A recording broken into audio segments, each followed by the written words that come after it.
Alors l'enfant joue parfois avec des jeux qu'on dit des jeux de tout petit, c'est-à-dire qu'il va, en tous les cas, il va toujours rechercher à certains moments de sa vie d'enfant des jeux qui correspondraient, sous notre regard d'adulte, à des jeux qui sont plus petits que l'âge qu'il a. Donc on voit un décalage entre son âge et le jeu qui l'attire. Alors ça a mauvaise presse, on met immédiatement un jugement sur ce comportement, on pense que c'est parce qu'il ne veut pas faire d'efforts, que bien sûr c'est beaucoup plus facile d'aller vers un jeu de tout petit. Or c'est important de rappeler qu'on reste toujours dans cette logique qui pour l'enfant grandir, c'est difficile, grandir ça fait peur, ça nous échappe, mais il n'empêche que c'est omniprésent pour l'enfant et que dans certains moments, quand l'enfant est aux prises avec une tension, une peur, une angoisse même, il va en effet se réfugier dans quelque chose qu'il connaît bien.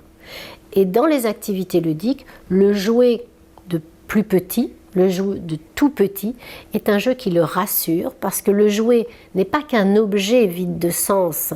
L'objet, il possède l'expérience de l'enfant.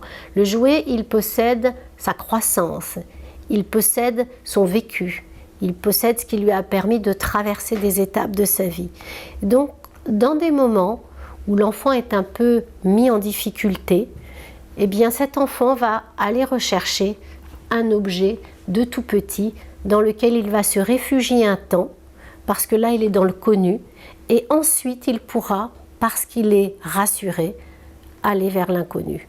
On voit comment c'est un peu comme un sas de passage, ça lui permet, donc la régression ce n'est pas une perte, la régression c'est véritablement je vais vers le connu pour ensuite me diriger vers l'inconnu.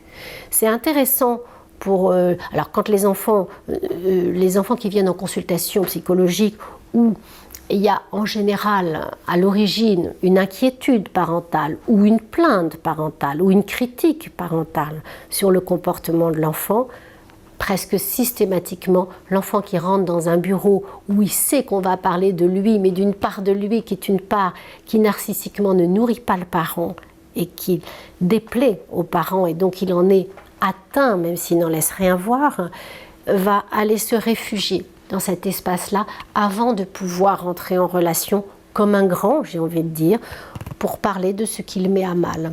Donc voilà, le passage dans un jeu de tout petit n'est pas parce que l'enfant ne veut pas faire d'efforts, ce n'est pas parce que l'enfant n'est pas capable de grandir, c'est au contraire parce qu'il va prendre appui dessus pour grandir. C'est aussi pour cette raison que quand on fait un grand nettoyage de chambre d'enfants, très souvent les parents ont envie de tout vider. C'est intéressant de demander à l'enfant s'il y a un ou deux jouets qu'il aimerait garder de quand il était tout petit. Ou bien quand il y a la naissance d'un nouvel enfant, de ne pas systématiquement donner ses jouets de tout petit. Parce qu'on donne un bout de lui, on donne un bout de sa croissance, de son expérience. Déjà qu'on lui fait quand même une trahison absolument terrifiante en faisant arriver dans cette famille un nouvel enfant qui, il va le découvrir, va rester, parce qu'au départ, il espère bien sûr qu'il ne restera pas, mais finalement, l'affaire est grave. Le deuxième ou le troisième va rester. Il a besoin qu'on respecte son espace intime et son espace de sa propre croissance, de ce qu'il est, de sa vie et de ce qu'il a découvert grâce à ses jouets. Donc, c'est bien de passer par son appréciation.